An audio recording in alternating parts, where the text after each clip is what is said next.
Hey everyone, welcome back to the channel. Today we're diving into the world of color correction and color grading in DaVinci Resolve, one of the most powerful tools for professional color work. Whether you're a seasonal editor or just starting out, understanding color correction and color grading is essential for achieving that cinematic look. So let's jump right in. Here we have a sequence with a couple clips. This footage is from the red camera.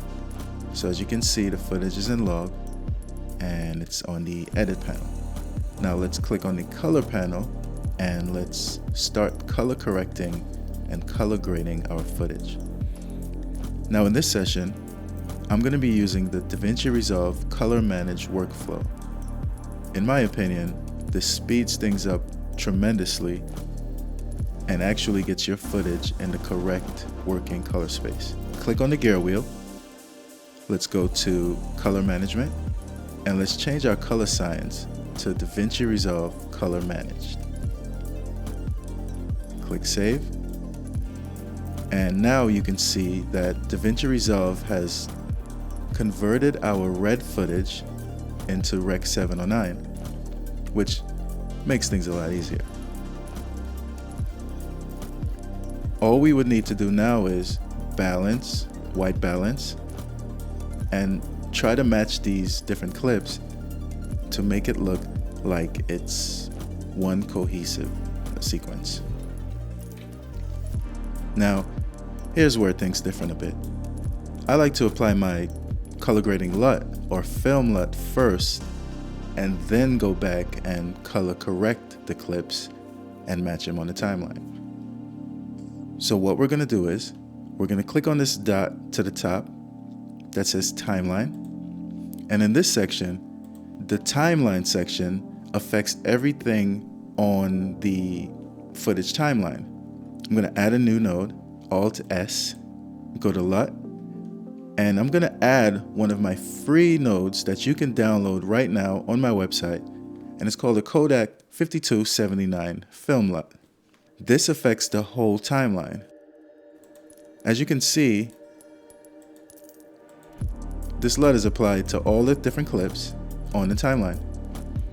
If I turn it off, you can see this is the Rec 709. If I turn it back on, this is my free film LUT.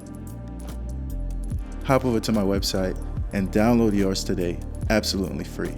Now let's continue. Now that we have our LUT applied, let's go back to the clip section by clicking this dot that says clip. Let's go back to our first clip. And let's just try to match all of these clips to make them look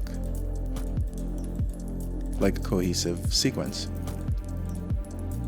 Let's add a new node, Alt S. And first things first, we're gonna dive into the white balance. So the white balance changes your clip from warm to cool, depending on the look that you're going for. For instance, warm tones can evoke a cozy atmosphere, while cooler tones can create a sense of tension. For this scene, we're going for a nice, warm, cozy feel. So let's bring our white balance or color temperature to the right, and let's just warm things up a bit. And as you can see, the skin tones are getting warmer, everything's getting more pleasing. Now we don't want to warm it up too much. I'm just gonna zoom in, before, after. And I think I'll go with that. Now, if we look down at our RGB scopes, we can see that a little bit of the footage is clipping. We don't want that. So we're gonna add a new node, and we're just gonna pull the highlights back a bit. Maybe I can just grab the offset and just bring that back under our safe spot. Now we look at our shadows, and you can see we're kind of clipping the shadows. We don't want to clip the shadows. So let's go to our shadow slider. And let's just bring that up above 0. Yeah, that's pretty nice. Before, after. Let's move on to our next clip. And here's the clip of her looking through the window. And what we're going to do is first, we're going to go to our temperature or white balance.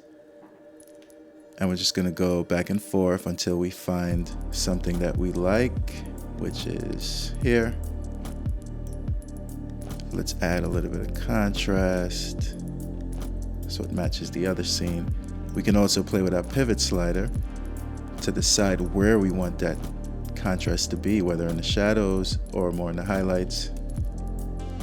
And I'll just go back to my last clip. And what I'm seeing is this is a bit too warm, so we're just gonna pull back that temperature.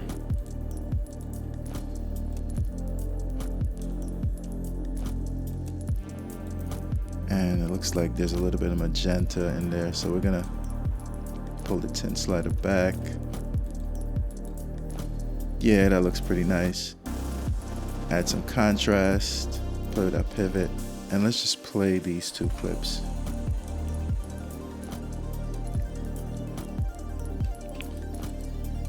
Okay, it's still a bit too magenta, so we're gonna add some more green to it.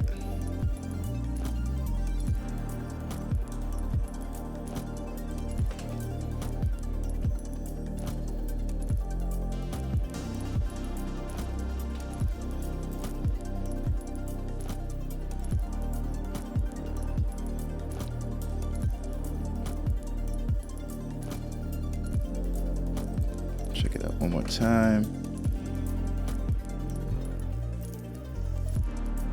Yeah, that looks good. So before, after.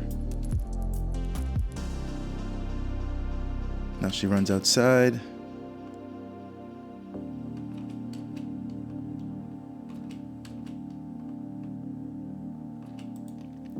And let's just, again, let's go back to our temperature slider. Let's warm it up a little bit. Add a little bit of contrast. Adjust our pivot. And I think we're there. Let's just go back to the first.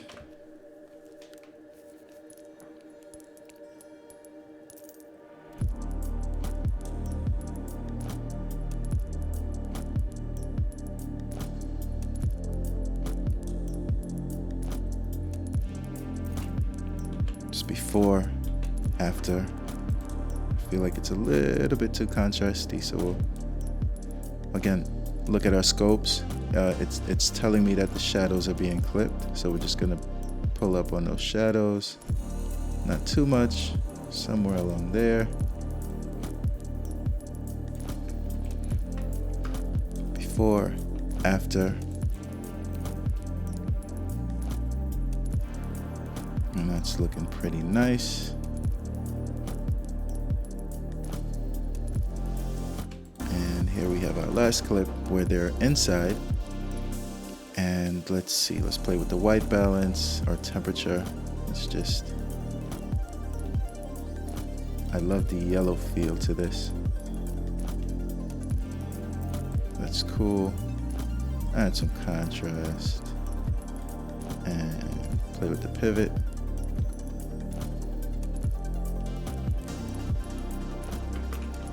Before, after.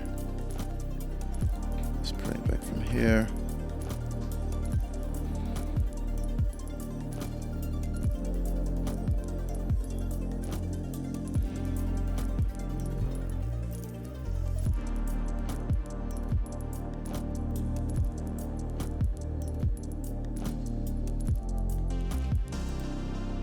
This is how I color correct and color grade my footage, my scenes. Don't forget to head over to my website, download this Kodak LUT. It's free for you guys to use on your Rec 709 footage. Always remember, practice makes perfect, so don't be discouraged if it takes time to master these techniques. If you found this tutorial helpful, be sure to give it a thumbs up and subscribe for more content. As always, feel free to leave any questions or suggestions in the comments below. Thanks for watching and happy coloring.